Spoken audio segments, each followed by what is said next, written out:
Hey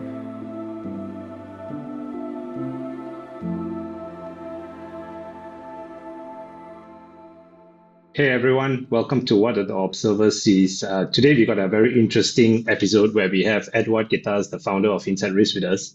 And we're going to really be talking about how do you take learning and make it successful by adapting new formats, right? Especially through games and immersive experiences. So I want to welcome to the show Edouard, and obviously I have my co-host Bob with us. So happy to get into it. Firstly, I think Edouard, just I see that you're in Switzerland. You just kind of mentioned that. Tell us a little bit about your trip back home, and then we can get into it. Sure. Well, yes, the background is not the usual background for me to Yeah. speak. Yeah, and as you were saying, Aaron, usually people see me in black and white because I usually live in a studio from which I'm recording to people all over the world. But Yeah. right now I'm in Switzerland by the Lake of Geneva, taking a short vacation, beautiful place by Yeah. the Alps. And so that's why you're seeing me with this weird background, which is looks like a historical museum. But anyway, I'm very happy to be with you guys. Cool. So today I just wanted to talk about, maybe we can start off by just giving some kind of context behind Inside Risk. I'm fascinated with the product. I think a lot of people who have gone through it in the region absolutely love it. I wanted to get a sense of what that origin story is for you and for Inside Risk. What kind of gave you that idea behind using immersive storytelling as a way to teach audiences, right? What was that origin story for you? Okay, well, if I really go back to the beginning of the story, I come from entertainment. I come from the world of entertainment. I was a producer of live entertainment and shows and TV programs. And back then in New York, I thought, okay, there's one thing I'd like to do is immerse people in real cases scenarios, and I had rights, I had acquired rights on an incredible story. As a matter of fact, it's a story of kidnapping, which became the first program that InsideRisk presents. And so I started as an entertainment program. People would show up in a venue in Times Square, New York, and I would thrust them into this case. And very quickly, I was working with hostage negotiator Professor George Corrizer, who's one of the world's leading experts in emotional intelligence applied to leadership. George told me, Ed, you gotta take this to the leadership development market, and I knew a lot about this market because myself, I had been to business schools, I had been trying to attend leadership development programs, which I was not satisfied with. So I thought, okay, that could make sense. We could use my background as a storyteller, producer, etc., to really create something where people get involved psychologically and emotionally, and then turn this into a learning experience. So I started showcasing this. And actually, the funny thing is, one of the first big events I did to promote this was in San Francisco. And, by luck, I would say, and also I had partnered with somebody in San Francisco who had a very good network. You've got this woman who walks in, and she's the head of leadership of Airbus, the airplane constructor. Yeah. And they have a big base. They are European based in France, but they have a big base in Silicon Valley. And she came to see InsideRisk. Okay. Recommendation. And she said, this is something we need to bring to Airbus. And this is really the first big client we got very shortly after launching the whole thing. But then I realized one thing. I realized, okay, entertainment is great. Executives have a great time. But very quickly, we got new clients like Nestle also. And they went, okay, this is great, but you need to give us more in terms of learning. So that forced us to step into a lot of reflections on, what can we offer more once people are immersed, and we realized that the fields of psychology, neuroscience, behavioral economics were the places where we should tap into ideas and bring them to light through those immersions.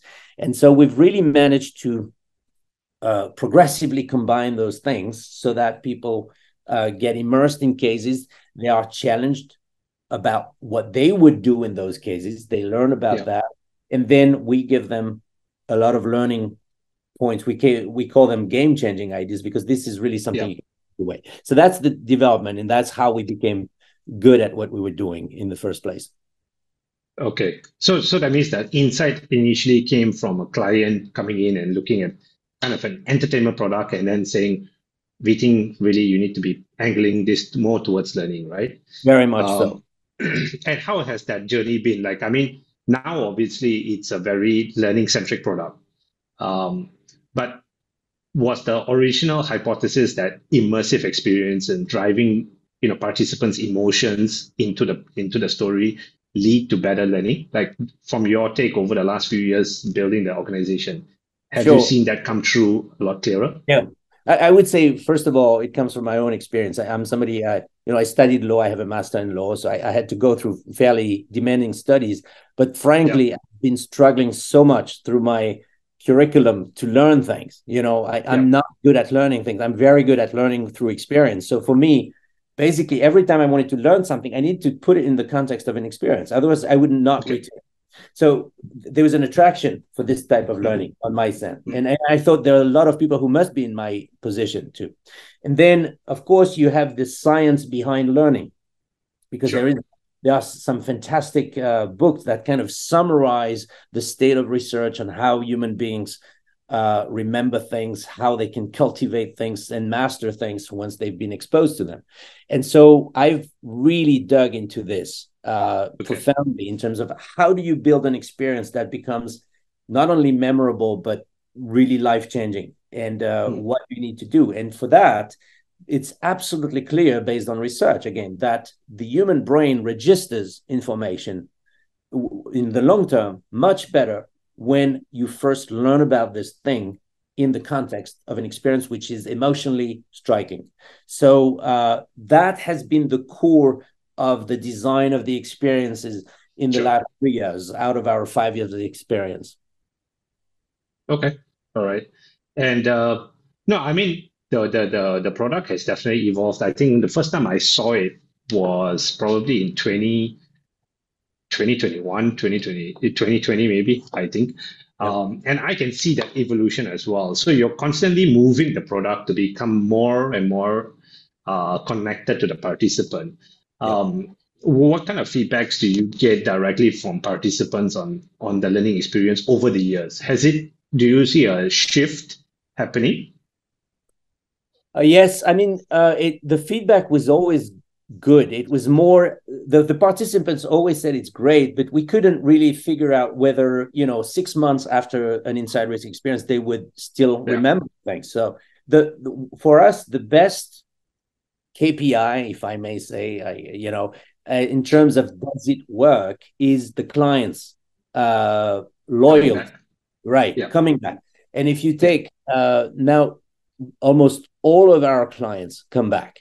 So I was Mm. talking about Airbus recently, in this Yeah. conversation. Interestingly, Airbus, we lost them at some point because all the key people we had at Airbus left during COVID, for Sure. other jobs and things. But Sure. but the learning was still in the company at the highest level of management.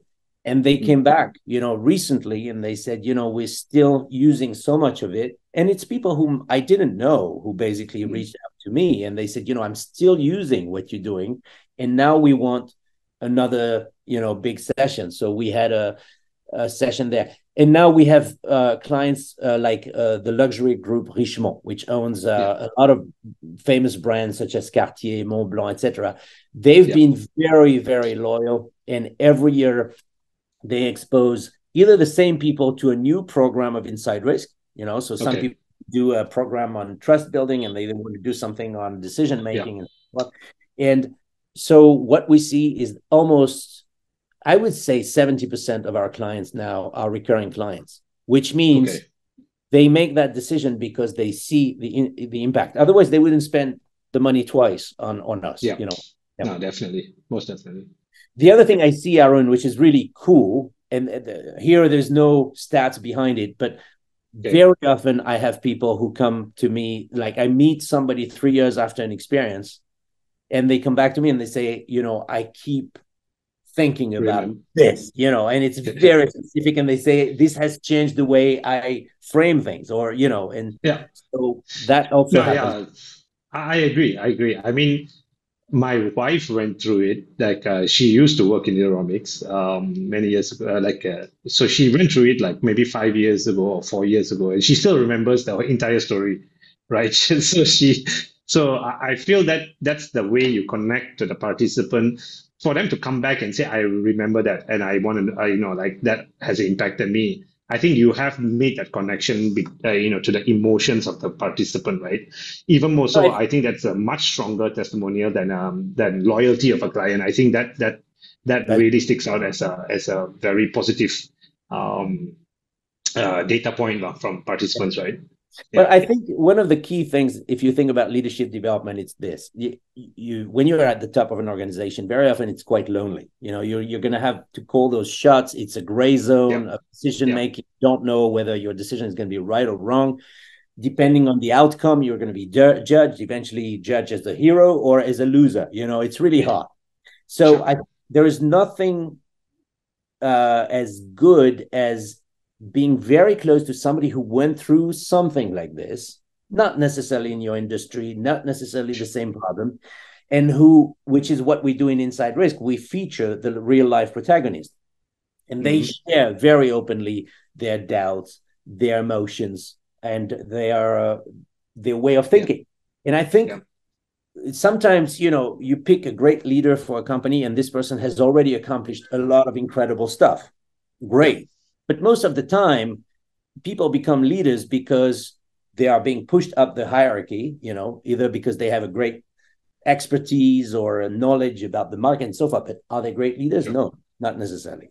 And hmm, most of the time they are not trained to be great leaders. So I think the proximity of a case, a metaphor from a case, which is exactly what you described with your wife. She suddenly remembers that story and she yeah, goes, "Oh, I am in a position where actually I have to make this kind of choices. And I remember this."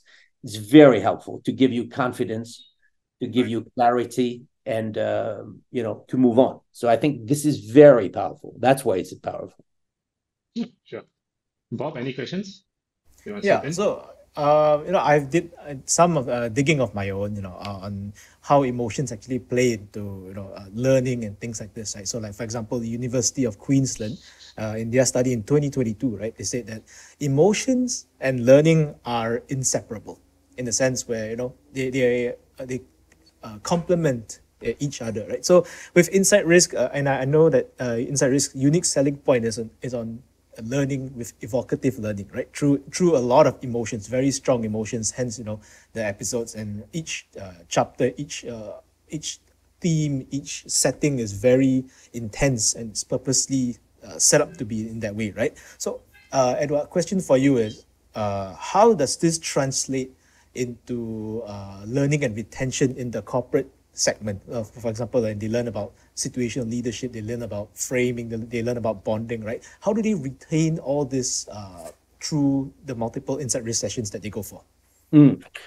I'll give you a very simple example to illustrate this, and we talk about bonding. And let's take Mm, that example. Um, if I tell you theoretically about bonding, I tell you, look, Bob, when you're being held hostage, yeah. either in a real hostage situation or you're psychologically hostage of a situation, you Mm, should first start bonding with somebody, because this is a technique that was developed by hostage negotiators and the FBI in the 90s. And mm, you'll see it's going to, provide you with more leverage in the mm, situation. You're going to go, yeah, sure. Okay, well, and then tomorrow you're going to go, you forget about it. Right. Now, mm, if I take you and I blindfold you and I say, now, Bob, I want you to imagine that you're being held hostage, and I want you to imagine that I am your kidnapper, and how mm, you generate empathy towards yourself. Now, start doing this now. Now you are with your blindfold and you go, oh man, this is hard. Where do I even start? And eventually you're going to fail. You're going to start right. saying, oh, you're terrible. Why are you taking me hostage? And then I'm going to say, Bob, is this working? Do you think you're going to generate empathy with that? And you go, no, it doesn't work. So this exercise, plus Mm, the fact that you are alone, blindfolded in front of a crowd or something, uh, that is the combination of emotions and learning. Suddenly you find yourself in this state where you go, oh my God, this is not as easy as I saw. And then it seeks in. I think that's exactly what we want to do. We want to place you in positions where you are not in your comfort zone, where you cannot just say, oh yeah, sure, of course, I get it. No. And then you really want to know what you could have done better, and I think it's a very part of human nature. Once you've performed something but not so great, you are like, oh, I wish I had known more. Right. And that's exactly where InsideRisk comes. We give you that nugget saying, well, bonding, now I'm going to show you how it works, and then you retain. And really, again, if you've been in an emotional state and that's when you were exposed to that idea, the likelihood that you will retain this and be able to deploy it and master it is much higher statistically than if it's a, professor of leadership talking to you about what Steve Jobs did, 30 years ago. Fair enough. And does it help me? Years, Yeah, fair enough, Edouard. And thanks. That's a really great point. And over the years, right, especially with COVID coming in, how does this translate well over, for example, a virtual screen, or in multiple, or do you have an alternative method to deliver this? Because I know that in physical, the intensity is present, right? We are there, we are blindfolded, for example, and we are taught, to bond, and if we fail, why we fail. But does this translate over virtually as well, in your opinion? Well, if you ask me the question today, I'll say we've managed to translate, I would say, 95% of the intensity to digital. Maybe not 100%, to be honest, but 95%. But it's been a long road. And I'll tell you, on March 20, 2020, 15, March 15th, I remember that day very clearly. This is the day where I realized that InsideRisk was going to be dead because of COVID. And the reason is, it's a nice anecdote, but I'd throw it. I had a chat with the CEO of Cirque du Soleil, based in Montreal, which is, a major privately owned enterprise in show business. And he told me, he said, Ed, we're dead. You and I are dead. There is no business anymore. We're closing Las Vegas. And they are talking, this is a 4,000 people organization. We were a 10 people organization. But I understood it's dead. So then I was in a panic mode, because I was like, all right, the DNA is we need to be in front of people live and share this emotion and so forth. And then we had to think, okay, we got to figure out a way to go online, and make it work online. And frankly, it's been a long road. It took us at least 12 months to become really compelling online. And there were surprises.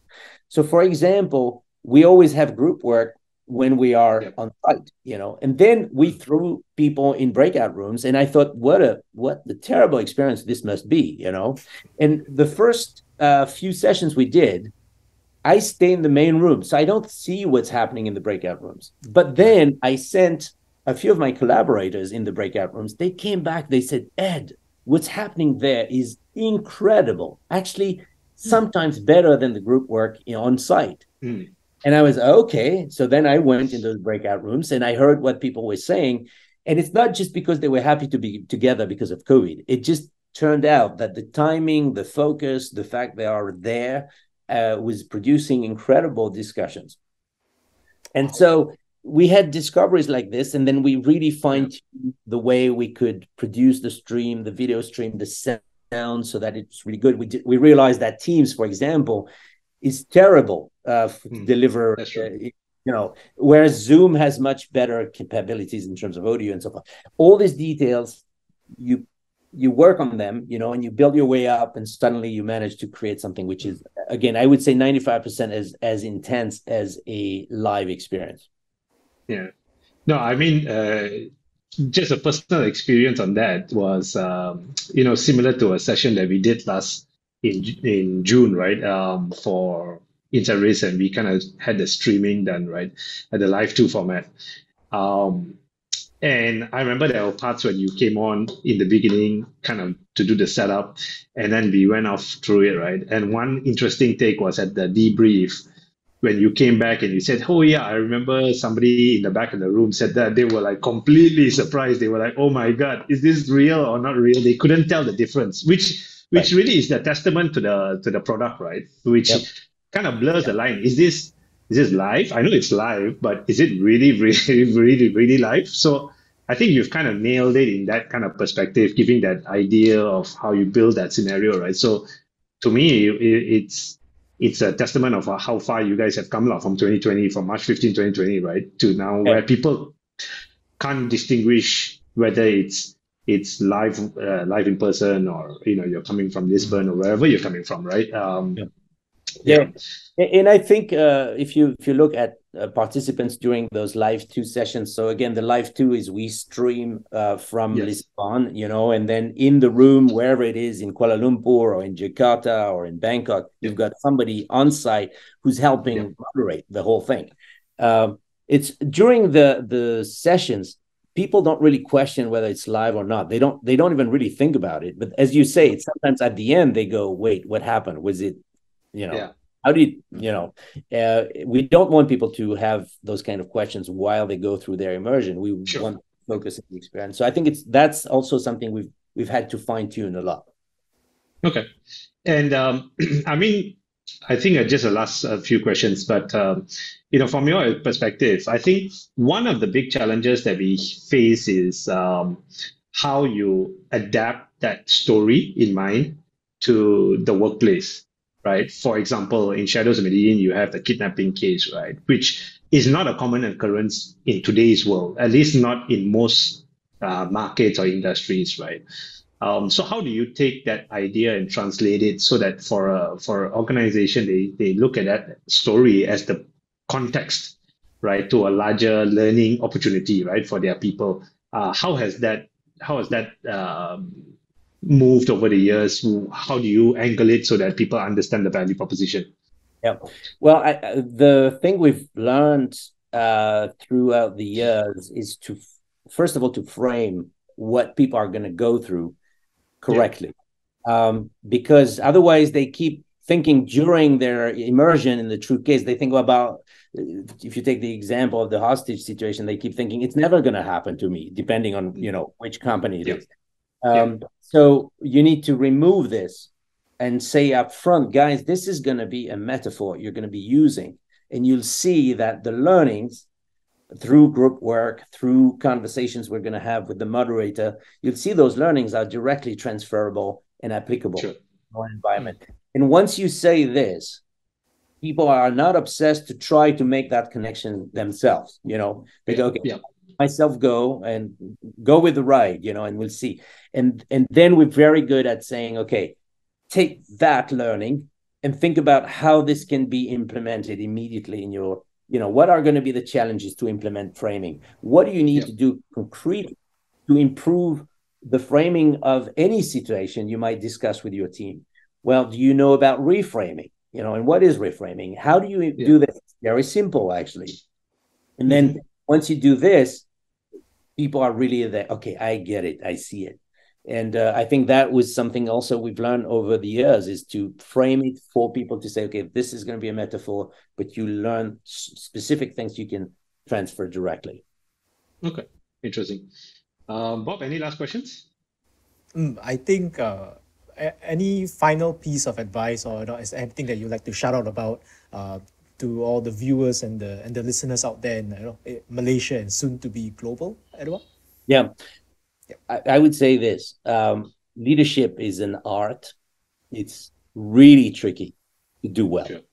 And there's I don't know many people who are natural born leaders, and even if you look at the best examples, and I'm not going to name any because it can be in religious, it can be business and so forth.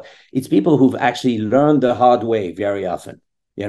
Now, if you want to rebound and go back to Steve Jobs, he was fired from Apple because he was a terrible leader, before he came back and he had to rethink what he was.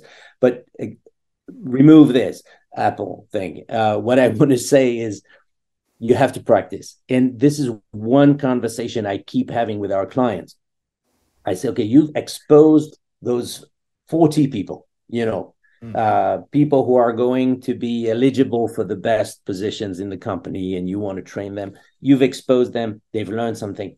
Don't let them hang now. You gotta go up.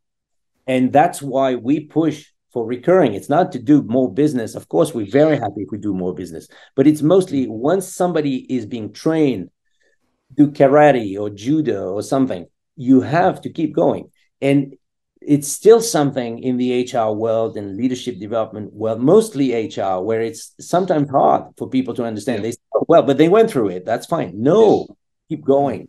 And I think I see big companies who take the optics of saying, we need to allocate regularly budget for this. And I still see companies who says, we'll allocate budget and that's it. And I think that's not the right approach.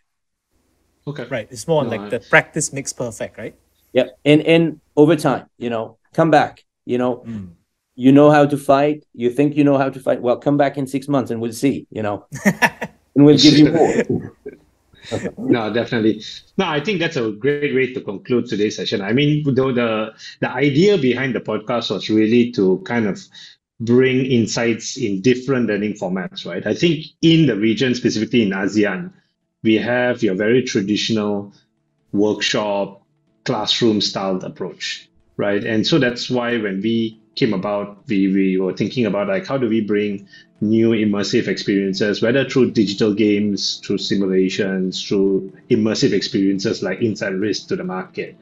And we are starting to see that shift, right? I think in Malaysia, there has been kind of upper ceiling because of the structure we have in the L&D space, right? We have a government entity that kind of mandates that process, but it also kind of stifles the amount of investment people think when making L&D choices, right? So, but I think as a region, definitely there is a lot of uptake, even from smaller economies like Cambodia. They're starting to push much higher up that value chain.